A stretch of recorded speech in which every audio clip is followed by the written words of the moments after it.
प्रिय भाई और भौनी माने नमस्कार। आपण माने कोरोना मुकाबला पाए राज्य सरकार को पदक्षेप को जेभली भाव में सहयोग और समर्थन जोगाई से मु आपण मानकु धन्यवाद जनाउछि। मु जाने एथिपाई आपण मानकु आम समस्त को बहुत कष्ट स्वीकार करने को पड़ी, अनेक त्याग करने को पड़ी, किंतु परिस्थिति मुकाबला यहाँ ही एकमात्र बाट। मार्च 15 तारीख रे राज्यर प्रथम कोरोना केस आसिला, ता पर ठारू आज पर्यंत 42 केस आसी। ए समय मध्य आपण मानक श्रृंखला और त्याग परिस्थिति मुकाबला आमको शक्ति देछि। एही समय मध्य विश्वर सबुठारू शक्तिशाली देश अमेरिका रे कोरोना केस 3000 रु आसी 4 लाख रे पहुंची। 9/11 रो टेररिस्ट अटैक ठारू आराम करी विभिन्न युद्ध रे अमेरिका रो जेते लोक प्राण बही देइछंती ता ठारू अधिक लोक कोरोना रो शिकार होइछंती। तथापि अमेरिका रे संपूर्ण भाव रे लॉकडाउन फराज है नहीं। एई कठिन परिस्थिति रे आमको मनुष्य जीवन एवं अर्थनीति मध्य निष्पत्ति नेबा को हेबो।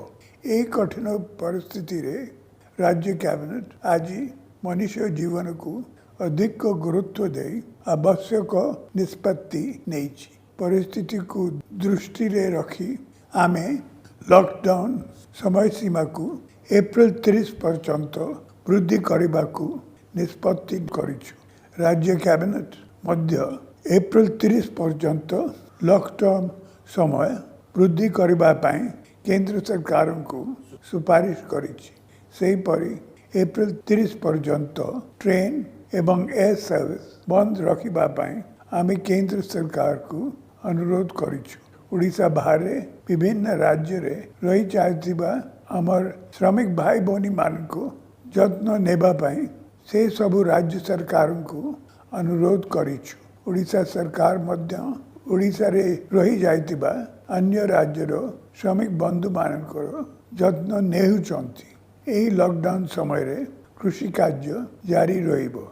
गरीब लोक को रोजगार देबा NREGS कार्यक्रम जारी रहिबो, किंतु एही सब काम रे सामाजिक दूरत्व रक्षा उपरे विशेष गुरुत्व दिया जिवो।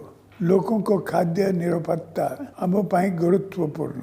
तेणु लॉकडाउन समय रे जेपरी माल परिवहन रे बाधा सृष्टि न हुए से सरकार पदक्षेप नहीं छंती। राज्य रे कोविड रो टेस्टिंग और चिकित्सा पाई राज्य सरकार सबु प्रकार पदक्षेप नहीं छंती। राज्य रे खूब शीघ्र 1 लाख रैपिड टेस्टिंग सुविधा विकास करबा पाई आमे पदक्षेप नेउछु।